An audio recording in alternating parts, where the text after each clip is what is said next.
The High Sierra Report rolls on, and we're joined now by Scott Gaffney, a director of the McConkey movie. Now, you have said that this film isn't a tribute to Shane, but rather an attempt to share his extraordinary spirit. How were you guys able to do that? Well, the footage was all there. I'd been capturing him over the years. MSP had been capturing him for 15 years, and Shane had been capturing himself at least since he turned 21 or so, and he just had a camera rolling all the time. So all the material was there. We just had to put it together. So it was that simple? It wasn't that simple, but in the bigger picture, yeah, it was. I mean, everything was there in place, and we just had to figure out a way to show the different parts of who this guy really was. All right, well, let's take a look at the trailer. If we could roll that, we'll see part of the trailer. We won't get to watch the whole thing, but you can check it out on McConkeymovie.com. It's a badass trailer for sure, but let's take a look. Nick, can we roll that?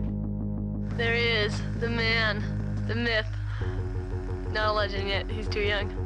I didn't know what he was going to do, but I said I'm going to enjoy watching what he does with his life because it's going to be something special. You have to realize people have to do what they want to do. It's tragedy if people don't do that. I don't necessarily like to scare myself.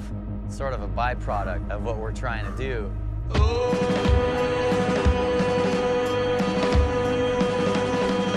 Shane was one of those people that you couldn't ignore, you couldn't deny whether you skied or not. Like, oh shit, this dude is the man and then some.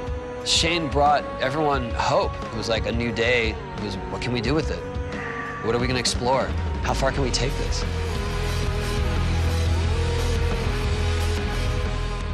He would always talk about it. Like going through that kind of footage to get it all put together in a package for a movie. Well, first of all, there was such a wealth of material that going through, I've heard the figure thrown out of 1,000 hours, and I don't know if that's really the case, but there was a lot to go through, and fortunately I knew most of it, but there was old high-8 tapes and whatever from college, just massive amount of material. Now, what didn't make the movie? What hit the floor that you were like, no, we need this part in? That's the saddest part about this movie is I think it could have been 8 hours and been entertaining all the way through for most people. But yeah, we had to throw aside so much golden stuff, so much humor, so much, like his effect on ski technology is mentioned in a blip. And that's something that we could have devoted 10 minutes to. What about a sequel? I think it's probably going to be left at this. We'll see. But there's too much stuff on the cutting room floor. You said it yourself. I know, that's what DVD extras are for. And we're seeing a little bit. We're putting stuff out online right now at McConkeymovie.com. And there are a bunch of clips that are coming out that are showing some of that behind-the-scenes type stuff.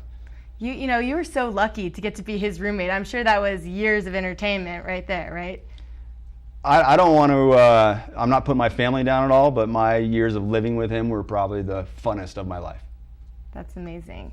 Now, when you watch this movie, do you think that it really gets at how much fun that Shane had, or does it kind of just gloss over it? Does it really get into it? I think we show the character that he was. I think people saw all the way through his career that he was the funnest guy to hang out with and that he was genuine. It wasn't an act. Yeah. And behind the scenes, he was the same exact guy.